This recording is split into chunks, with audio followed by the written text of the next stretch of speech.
It is widely reported that Northwestern's president said that the university will not be making an institutional statement on the attacks of Israel.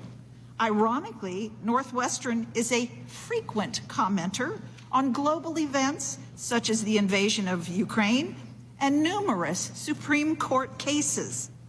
This has led me to wonder if Qatar's funding for Northwestern plays a role in their non-statement on this geopolitical event. It is hard to miss that Qatar is actively housing Hamas leadership in luxury hotels while Palestinians suffer, or that AJ Plus has been at the forefront of spreading pro-Hamas propaganda on social media sites, especially on TikTok, misinforming our students across the country and inspiring additional anti-Semitism. The Department of Justice has determined that AJ Plus must register under the Foreign Agent Registration Act, known as FARA, but they have failed to do so. The fact that they are influencing the thoughts of America's youth without disclosing their funding should be further investigated, and taxpayers should definitely not be subsidizing the universities that allow hatred to spread. Mr. Lehman, while I've highlighted Northwestern's response in particular today, they're not the only ones to disappoint in this important moment. How do you think we should look at Northwestern's and other schools' responses to Hamas attacks? Do you believe that their neutrality and inaction are a result of their financial ties to countries known to support terrorist organizations like Hamas? Thank you, Congresswoman Miller. I would say the following. While at Hillel we can't know for sure how funding is or isn't impacting the administration, here's what we can say for sure. It was very disappointing to see Northwestern University not speak out, and that was joined by so many other universities who also chose not to speak out.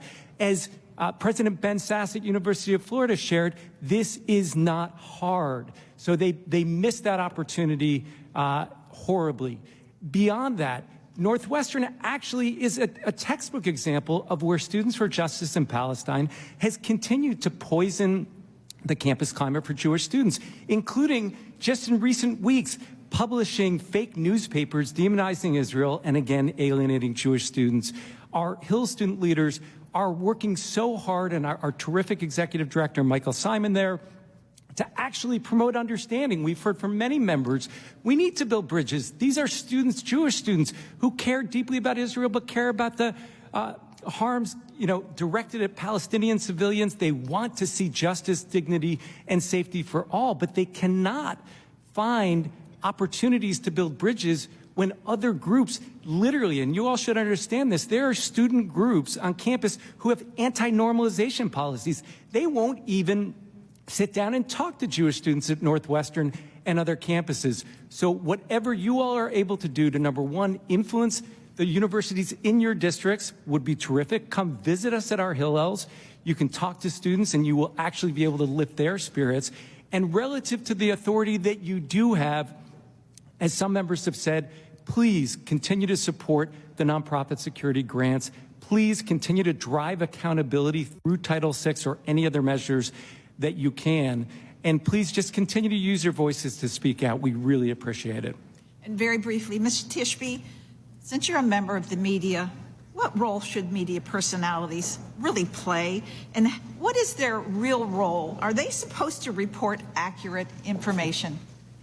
Can you elaborate on which personalities exactly? Media personalities, social media personality? All of them. All of them. I'll tell you what I can say. The witness can finish, but the gentlewoman's time has expired. Oh, okay. So I'll do it quickly. Israel was a not cool cause to align yourself with.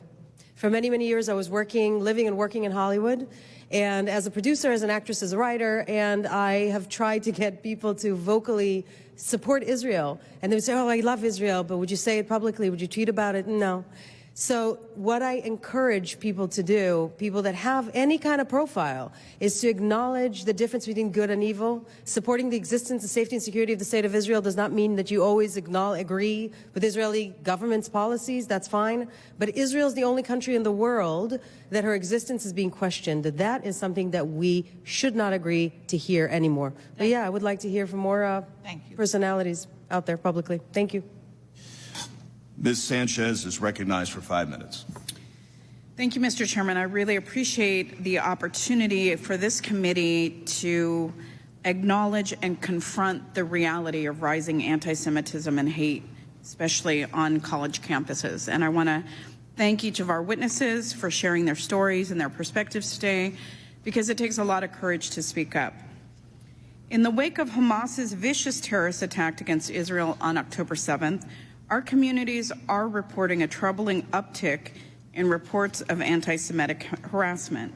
And I think we are all united in the belief that anti-Semitism cannot be tolerated in any form. It has no place in our communities, especially on college campuses and in our nation's schools. Unaddressed, that kind of hatred threatens the very fabric of our nation. I want to start my questioning with Mr. Greenblatt. I want to thank you for your testimony outlining the significant spike in anti-Semitic incidences in the wake of the Hamas-Israel war. We have to confront hate early and aggressively, and the federal government urgently needs to support programs that combat anti-Semitism. Would you agree with that?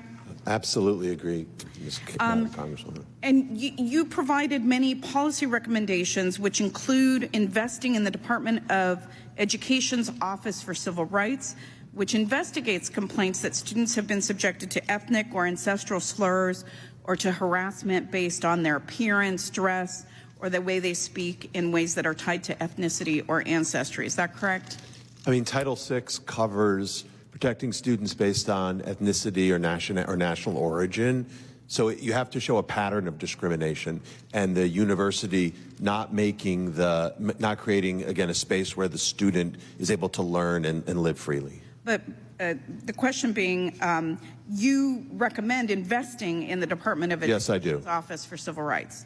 The Office of Civil Rights is responsible for, as you said, ensuring that schools provide all students, including students who are or are perceived to be Jewish, Israeli, Muslim, Arab, or Palestinian, in a learning environment that is free from discrimination that's based on race, color, or national origin. Mr. Greenblatt, would slashing the funding for the Office of Civil Rights by 25%, as House Republicans have proposed, make it harder for school and university leaders to protect students and foster a safe and supportive learning environment? Well, I appreciate the question. I'm not familiar with the particular proposal you're suggesting. I would say that, as I mentioned before, and as I'll reinforce, the Office of Civil Rights, which is there for all students, deserves adequate funding so that it can deal with the large number of cases that it has. And I also believe that the office, you know, there may be things that we can do right now to help it. So, for example, I had a meeting with the Attorney General last week. I recommended detailing lawyers from the Department of Justice over to education. Wouldn't require any additional money, could help them deal with the backlog of cases. I recommended IPAs. You know, you could put people in the federal government on short terms of service. Doesn't require any additional money, but you could do that without raising the head count. And finally, the Department of Education doesn't need to wait for cases to be brought to it. It could appoint almost like a special prosecutor, that's not the right term, but someone to go out there and aggressively look at these cases. Doesn't require any additional money. I appreciate those recommendations, but my question was whether a 25% cut in the Office of Civil Rights would help or hinder the ability to investigate those kinds of incidences of harassment. Clearly adequate funding, so I would not recommend funding cuts at this time. Great. I also just want to point out that House Republicans have also proposed slashing the FBI's operating budget, eliminating hate crime grants, and eliminating the Community Relations Service, which is also known as America's Peacemaker, for helping communities address conflict based on actual or perceived race, color, national origin, or religion. And I only raise those issues because given what the witnesses have shared with us today, I think that we ought not to be talking about slashing funding for vital programs which can help root out these incidences of violence or even prevent them before they escalate to incidents of violence. So instead of the proposed cuts to those critical programs, we should fully fund them or even plus up funding where needed. Lastly, I just wanted to say, Ms. Dror, I really appreciate you being here today and sharing difficult and frightening experiences with us, from threats and harassment to disturbing graffiti that you have experienced on your college campus. And it's not hard to understand why students are scared. What would you suggest my colleagues and I should remember as we consider the different ways the federal government can help address hate and prevent violent attacks on our friends, our families, and our neighbors? Thank you so much. In terms of legal policy, I'm not an expert yet, so I would defer to the experts on this panel. But I hope you remember that I'm supposed to be in school right now. Like in this exact moment, I'm supposed to be in my constitutional politics class, which is funny. You might get extra credit for actually being here. I don't know. Let's hope. But Jewish students deserve to be able to go to their classes. I agree, and thank you so much for your testimony. I yield back. Dr. Murphy is recognized for 5 minutes. Thank you, Mr. Chairman, and thank you all for coming today. I know there's been some really heart-wrenching stories, and I'm sorry you're having to tell them. But that's sadly enough the world that we live in. I've worked since my tenure in Congress a lot on free speech. I've had free speech roundtables. Now this will be the 3rd year in a row next month. And it's just interesting now on campus how free speech is now flipped on its head.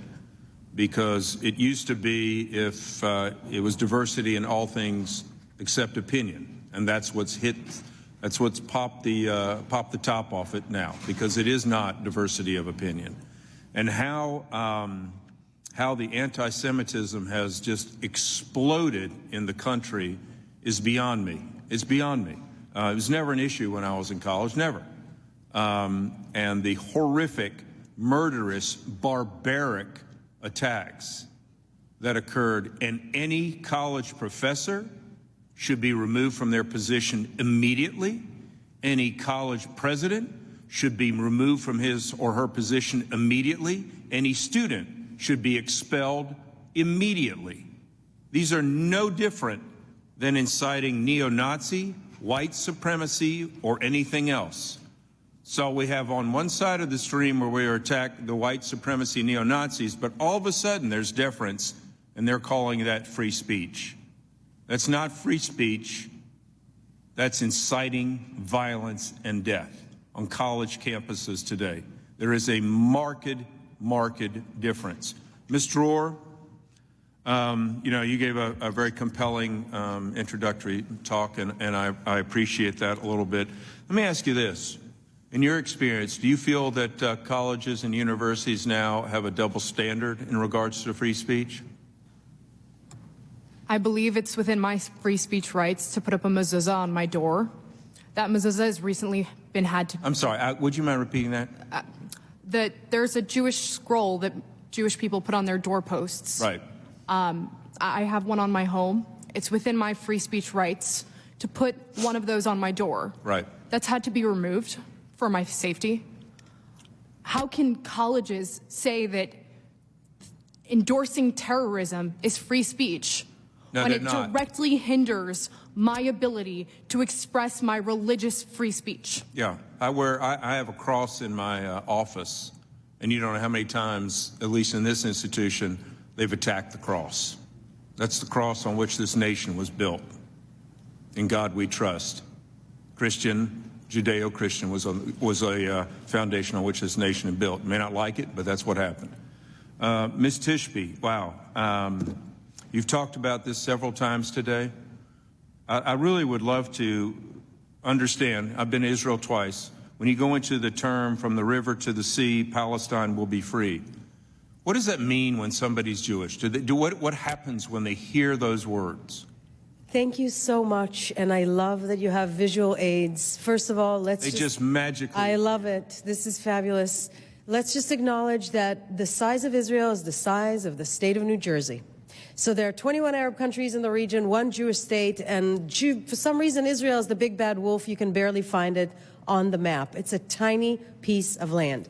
The Jordan River over there to the east and the Mediterranean Sea. When people say from the river to the sea, Palestine will be free, they mean that piece of land completely clean. So ethnically cleansing the Jews from their ancestral land. Now, why is that Got about anti-Semitic? 30 seconds. I'm trying to say. I'm sorry? We're going to have about 30 seconds. So Why is this anti-Semitic? It's anti-Semitic because if you don't allow only the Jewish people to have a state, if you're anti-Zionist, you're saying, I'm not anti-Semitic, I'm just an anti-Zionist. Well, then which other country would you like to dismantle?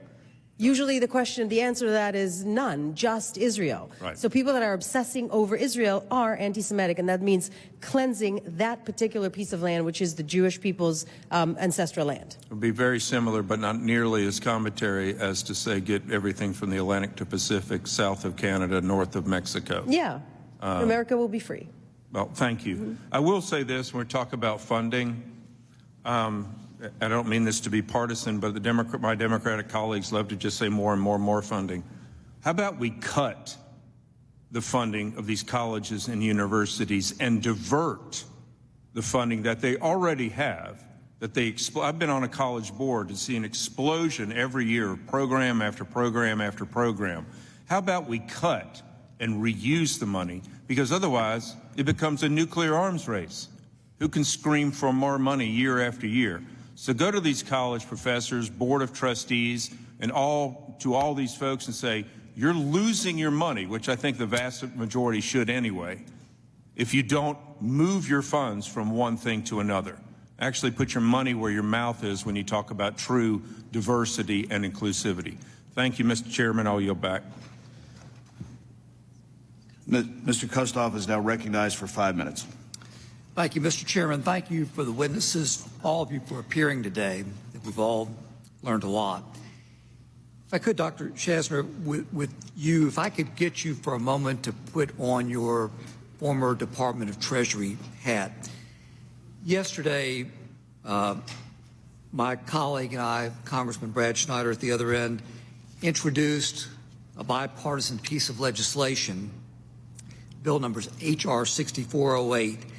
It would authorize the Department of Treasury to revoke the tax-exempt status of any nonprofit deemed to be providing material support or resources to a terrorist group or to a terrorist group like Hamas or any other terrorist group. You were back in your role at Treasury. Can you talk about the benefit that that legislation could provide if it in fact were enacted by Congress? Certainly, Congressman, and thank you for the question. I did see H.R. 6408, and I think it is a worthwhile initiative. I think that there was a time, though, where Treasury used to track domestic groups and actually sanction them. It has stopped doing that. So we don't do that anymore. We only target external groups, foreign terrorist organizations, foreign charities, foreign individuals. That's what the Treasury does now. So this is probably something that the Department of Justice and the FBI would be able to wield. So if Treasury identifies one of those and they're identified pursuant to this proposed law, then it would be probably something that the Department of Justice and FBI would follow up on. But I do see this as a very valuable tool. A valuable tool to revoke the tax-exempt status of these organizations.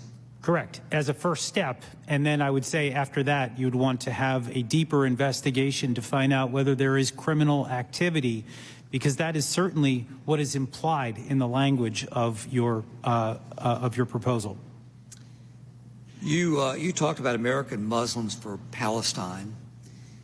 What about the Islamic Relief Worldwide, the IRW? Are you familiar with them? I am not as familiar. The reason why I've tracked AMP is because I used to track all the other groups that came before it. I could very easily see their lineage. I'm not tracking all these other groups full time. Fair enough. Thank you very much. Mr. Greenblatt, thank you for appearing today. Does TikTok contribute to anti-Semitism? There's no question that social media broadly is a super spreader of anti-Semitism and hate. TikTok has been, as well reported, a considerable amount of disinformation being spread on the platform. We've seen the pro-Hamas hashtags enjoy far greater popularity than the pro-Israel content. Some of that, I think, could be attributed to the volume that's there. I mean, it's a massive platform with billions of users. This body, this committee, should be looking at social media and looking at what you can do to rein in the hate that's there, for sure. And there's been talk about the other media organizations, non-social media. I'm talking about traditional. Do you have an opinion? Because people watch television, right? Right. Can you talk about the evenness or the unevenness of how events have been covered since October 7th? Yeah, I mean, it's fairly astonishing. It's like Al Jazeera has captured our networks. I mean, just so we're clear, and Noah alluded to this earlier, you are not a fighter if you go in and decapitate a baby. You're a murderer. You are not a militant if you go in and execute the elderly. You are a killer.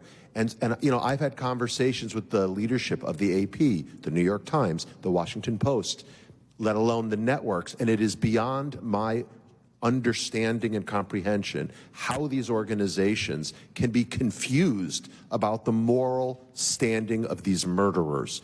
We didn't call the people who took out the Twin Towers fighters. We called them terrorists because that's what they were.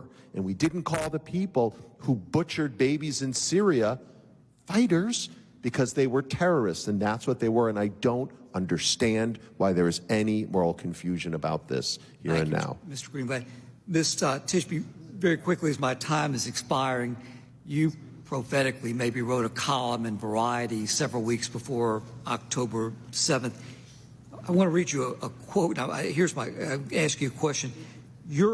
What you wrote, quote, "Anti-Zionism is the new, hip, and socially acceptable thing to do, as we can see on social networks such as TikTok, which exploded into frenzied criticisms of Israel, sometimes even in dance routines during the May 21 Gaza conflict." I think you wrote this again just a few weeks before October 7th.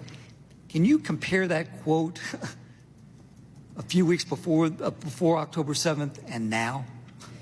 Well, now it just became a whole lot more extreme and a whole lot more spread out. We just found out that X, formerly known as Twitter, did not remove 98% of reported anti-Semitic hate speech since October 7th. It only gotten worse. I called it in my book, This Hip New Social Justice Cause, because hating Israel became the norm, and that norm needs to be turned around. As Jonathan was saying, social media is a super spreader. We live in a terrifying world in which if Hitler had TikTok, we'd be seeing another reality. This is what we're dealing with right now, and for some, it's very unfortunate that Israel is patient zero when it comes to misinformation and fake news.